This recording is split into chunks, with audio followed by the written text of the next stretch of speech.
వరంగల్ నియోజకవర్గంలో 27వ డివిజన్ కృష్ణా కాలనీలోని సిఎస్ఆర్ నిధులతో అరవిందో ఫార్మసీ కంపెనీ సహకారంతో 5 కోట్ల అంచనా వ్యయంతో నిర్మిస్తున్న కృష్ణా ప్రభుత్వ జూనియర్ కళాశాల బాలికల నూతన భవనానికి కృష్ణా కాలనీలో పలు అభివృద్ధి పనులు రాష్ట్ర అటవీ దేవాదాయ పర్యావరణ శాఖ మంత్రి కొండ సురేఖ కొబ్బరికాయలు కొట్టి శంకుస్థాపన చేశారు. మంత్రి కొండ సురేఖ మాట్లాడుతూ ఉపాధ్యాయులకు పట్ల గొప్పదనం ఉందని, ఉపాధ్యాయులు చెప్పిన బోధనలను విద్యార్థులను ఎంతగానో ప్రభావితం చేస్తున్నాయని అన్నారు. ఉపాధ్యాయులు బోధించినంత మాత్రాన సరిపోదు, విద్యార్థులకు కూడా తమ ఉన్న ఆసక్తిని పెంపొందించుకోవాలి. వారి ఆసక్తి భవిష్యత్తులో ఉన్నత స్థాయికి తీసుకెళ్తుందని తెలిపారు. ఈ కార్యక్రమంలో నగర మేయర్ గుండు సుధారాణి, వరంగల్ జిల్లా collector doctor Satyasharada, corporator Chintakula Sunil Kumar, Kaveti Kavitha, Basavaraj Kumaraswamy, Suresh Joshi, Aurobindo pharmacy director Sadanandam Reddy, ఉపాధ్యాయులు, విద్యార్థులు తదితరులు పాల్గొన్నారు.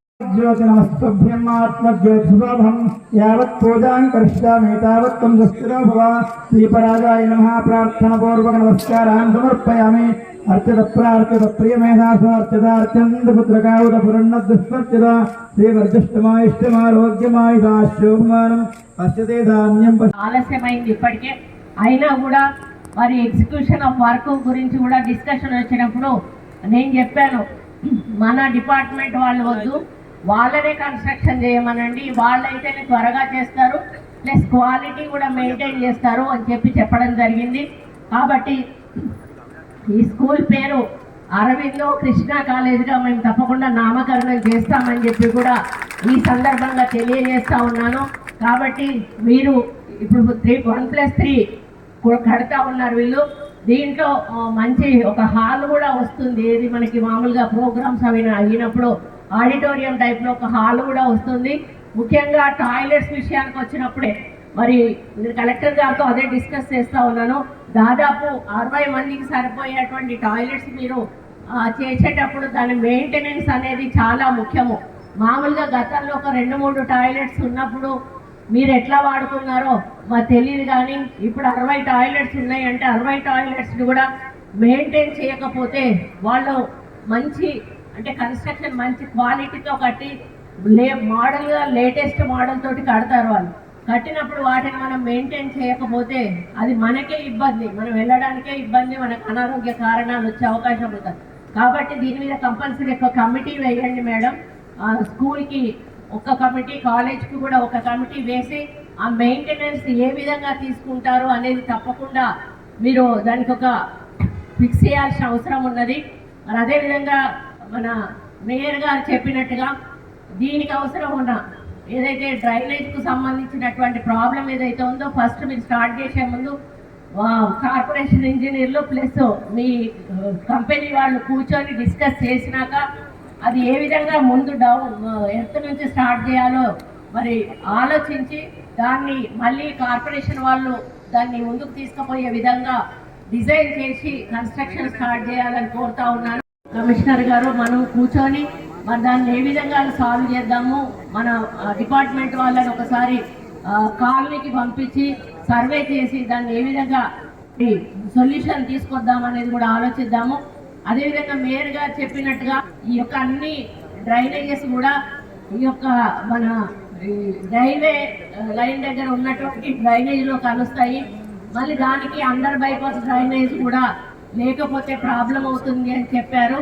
మరి తప్పకుండా మనందరం కూడా హైదరాబాద్కు ఒక టీమ్గా వెళ్దాము, వెళ్ళి ఇక్కడ ఉన్నటువంటి సమస్యను వారి దృష్టికి తీసుకెళ్ళి దానికి ఫండ్స్ మనం శాంక్షన్ చేస్తే కన్స్ట్రక్షన్ వాళ్ళు చేస్తారు, మనల్ని చేయనియరు. కాబట్టి మనం అది కూడా ఒక రోజు టైం పెట్టుకొని మనం మీ అధికారులతో దానికి ఒక ప్రాజెక్ట్ ప్రిపేర్ చేపిస్తే మనం అందరం కూడా కలిసి వెళ్ళి మనకు హైదరాబాద్లో జిఎం గారు ఉంటారు, ఆయనతో కలిసి వెంటనే దానికి మనం పర్మిషన్ తీసుకొని వాళ్ళ ద్వారా ఆ కన్స్ట్రక్షన్ చేయించినట్టయితే, ఎందుకంటే మనకు వర్షాలు వచ్చినాయంటే వరద అనేది ఎప్పుడు ఎక్కడి నుంచి వస్తుందో తెలియనటువంటి పరిస్థితి ఉంది. అందుకే ఎక్కడివి అక్కడ రెక్టిఫై చేసుకొని ఎక్కడివి అక్కడ పరిష్కారం చేసుకుంటే మనకి వరద బాధ అనేది తగ్గుతుంది. కాబట్టి ఈ కాలనీకి ఇది సమస్య తగ్గుతుంది అన్నప్పుడు మనం తప్పకుండా ఆ దారిలో వెళ్ళాల్సిన అవసరం ఉన్నది. దానికి నేను వచ్చి మనందరం కూడా కలిసి దాని పరిష్కార మార్గం తప్పకుండా వాళ్ళ దగ్గర నుంచి పర్మిషన్ తెచ్చుకుందాము అని కూడా తెలియజేస్తూ, ఇంకా ఏమన్నా అవసరాలున్నా కూడా ఇస్తా అని చెప్పి మేయర్ గారు చెప్పినందుకు వారికి ప్రత్యేక ధన్యవాదాలు. ఇప్పుడు జూనియర్ కాలేజ్ కూడా మేము ఆల్రెడీ ఫాలోఅప్ చేస్తూ ఉన్నాము. జూనియర్ కాలేజ్కు 1.5 crore అవసరం ఉన్నది. ఇప్పటికే ఒక 3-4 కంపెనీలకు చెప్పాము. మరి అది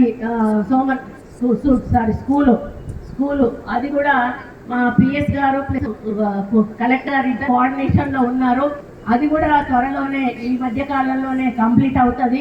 వాళ్ళ దగ్గర నుంచి కూడా కాన్సెంట్ తీసుకున్న తర్వాత మేడం అన్నట్టుగా ఆ బిల్డింగ్ కూడా పడగొట్టేసి ఇది అది 2 కూడా కంప్లీట్ చేసి మరి ముందుకు తీసుకెళ్దామని తెలియజేస్తూ, మాకు అప్పుడు ఫండ్స్ కొరత చాలా ఉండేది, చాలా తక్కువ అమౌంట్స్ మనకు వచ్చేవి. ఇంత పెద్ద కన్స్ట్రక్షన్ చేయాలంటే చాలా ఇబ్బందికరమైనటువంటి పరిస్థితి ఉండేది. కానీ ఈ కాలేజ్ అనేది మరి మన వరంగల్లోనే మొట్టమొదట కాలేజు. ఇది 69లో గర్ల్స్ కోసమని ఏర్పాటు చేయబడినటువంటి ఈ కాలేజ్ మొదలు 8th నుంచి ఇంటర్మీడియట్ వరకు కూడా ఈ స్కూల్ నడవడం జరిగింది. ఆ తర్వాత మరి అదేవిధంగా ఇప్పుడు కో ఎడ్యుకేషన్ డిగ్రీ కాలేజ్లో 400 మెంబర్స్, ఇంటర్మీడియట్లో 400 మెంబర్స్ స్ట్రెంత్ తోటి మరి జరుగుతూ ఉంది. మరి ఈ కాలేజు బైఫర్కేషన్ అయింది, 1998లో బైఫర్కేట్ అయింది. మరి దీంట్లో చదువుతున్న పిల్లలు నిజంగా అదృష్టవంతులు అనుకోవాలి.